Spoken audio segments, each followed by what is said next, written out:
Right, hello everybody. So I'm just making the assumption that by the time you've got to this video, you've watched all the others. If you haven't watched all the others, then stop this one, go back and look at those. What we're going to look at today, around about 5 to 10 minute long video, is how we combine the cost curves, which is the average and marginal costs, and the revenue curves, which we know are the demand curves. So what I've got in the diagram in front of you now is the two elements put together. So the left-hand diagram, if you remember, was the whole market. So we're talking about all the firms added together that make this product. They make the supply, and we look at all the customers in the whole market who are buying the product. They add together to make the demand. And because of the assumption of perfect competition, we say that that market price, we'll call it P1, is set by all the firms and all the customers working together, and together they set the total market output of Q1. So all the firms added together make Q1 products. And if you recall, we said that that in turn reads across to the right hand diagram, which is the individual firm, and that market price goes all the way across to the right hand diagram and becomes what we now know is the average revenue and marginal revenue curve, basically the demand. So the individual firm can't do anything with the price because the demand is perfectly elastic. If they charge a higher price, they'll lose all their customers, and there's no point in charging a lower price because they can sell as many as they can possibly make at that market price. And remember, we've got millions on this scale of the left-hand diagram. That's all the firms added together versus hundreds. Individual firms produce hundreds. Okay, so what I'm going to try and do now is zoom in, if I can work out how to do it, on the individual firm diagram, the right-hand side one. Okay, so if we have a closer look at this, this is what I want to focus on in this video. Okay, so on one of the earlier videos, we talked about the key points. What would a firm be trying to do? And we make the assumption in economics that firms, unless we know something different, will always be aiming to maximize the amount of profit. Okay, that's what we assume firms are trying to do, is to maximize their profit. And profit is the difference between revenue and cost. It's the amount of revenue you've got left over once you've paid all of your costs. And on the earlier video, I talked about a firm would make the most profit where the last one it produces adds the same to revenue, which we know is known as the marginal revenue, where the last one's marginal revenue is equal to how much that last one adds to costs, so the marginal costs.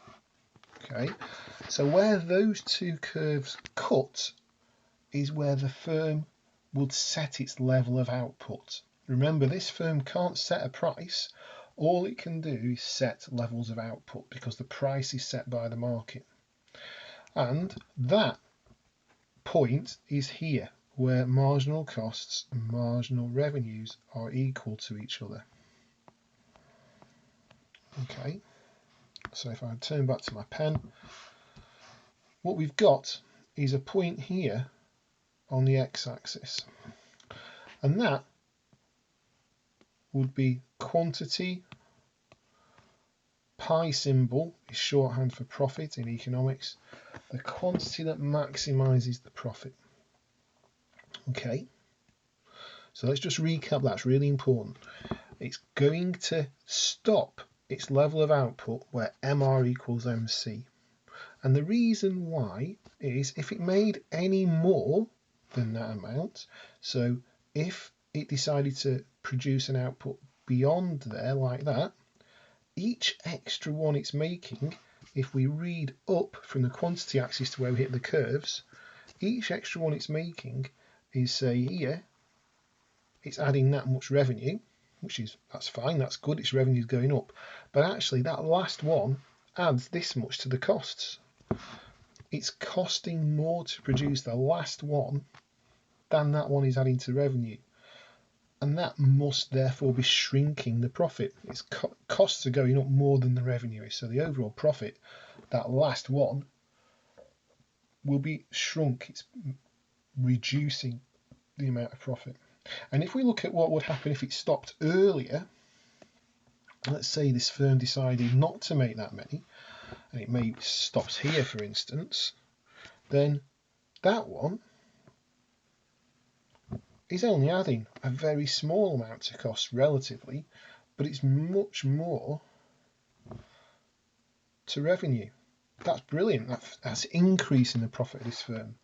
But the firm will say, well, look, that one is great. We've increased our profit. But do you know what? Why would we stop there? If we carried on and made the next one, then actually that one also is less added to costs than it is to profit. That's increased our profit too. And look, so is the next one. Revenue and costs. Revenue is greater than costs. So whenever revenue is greater than costs, marginal revenue is greater than marginal costs, the firm would keep producing. It would stop here where that last one is adding the same to costs as it is to revenue. If it goes past that, it's shrinking its profit. It's not what it wants to do.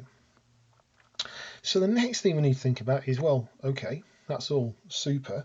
How do we know how much supernormal profit, excess revenue, once we've covered the costs, how do we know how much it's making?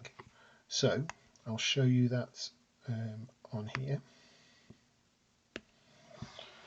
Okay, so what we do, we know that on average, each product at that output at Q profit max is costing this much here to produce. Okay, where you can see the sort of dots. The average cost, each one is producing that much to produce. So what we would do is say, well, if it's this much to produce, then they're producing that many of them. The total costs is the area underneath the green line I've just drawn on, because what we're doing is producing this much Q profit max, costing this much each time here. So that quantity multiplied by this cost must be the total cost. So the area underneath there is the total cost. And then if we apply the same sort of rule, this quantity, each one is being sold for this price. The average revenue in this case, each one is being sold for this price. So our total revenue is this price multiplied by this quantity. It's all of the area underneath the purple curve, the purple horizontal demand curve. So if we were to shade in the area of excess revenue, we've got this area here. All of this is revenue that's left over once we've covered the costs. Okay, the area underneath the green line is also revenue, but it's costs as well. So we'll colour it in revenue, look, because it is money we're getting in. So all of that purple area is revenue. However, if we colour costs in like this, we're using up all of that area underneath the green line to pay our costs. Okay. So I'm just going to scroll up the page a little bit just to make a note of this because it's important. So this area here denotes the amount of costs, and the purple area is the amount of revenue. Okay, so the area that's only coloured in purple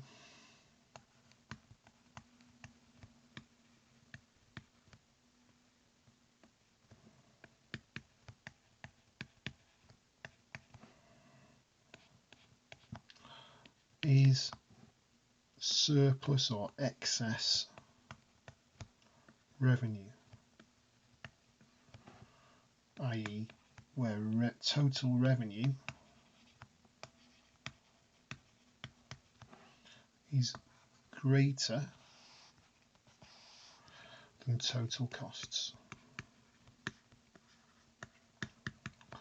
Okay, total revenue is greater than total costs, and the economic term for that is a new thing.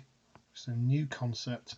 It's called supernormal profits. Or if you look at YouTube or you look in some sort of other revision guide, you may see it sometimes referred to as abnormal profits. Okay, so let's just go back to the graph at the top just to make sure we're happy with this. We have price on the y-axis, or revenue. You'd often see it referred to as revenue as well. Quantity on the x-axis. We need to remember that the right-hand diagram, the individual firm, is dictated by what's gone on in the market as a whole. Okay, so I'm just going to tidy up that label there because it's absolutely shocking, isn't it? Oh heck. Okay, ignore that. I'm not going to tidy that up. So we've got the total market on the left. That sets the market price. The market price is what the individual firm has got to sell its products for. It can't do anything about that because the products are homogeneous. People will simply go where it's available for the lowest price. Therefore, the demand is perfectly elastic. The firm will set its output in hundreds of units, where marginal revenue is equal to marginal costs. There, that's where it sets its output, and we can see that at that point there is surplus revenue. This firm has got more money coming in than it has going out, and it's therefore supernormal profits. That's great for this firm.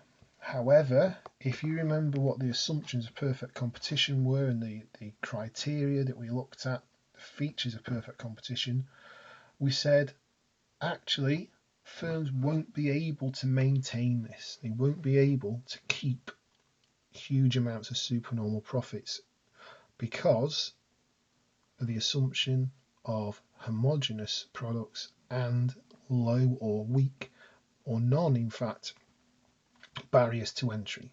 Okay, so in the next video I'm going to look at what happens when one firm is able to do this and why can't it keep doing it. Okay, but for now, make sure you've got this in your notes. Email me. Many of you are emailing me, asking me questions. Use the Seneca learning website that I've posted links to as well, and try and keep up to date with this. This really is A2 standard stuff that we're doing now. Okay, thank you very much and well done for watching.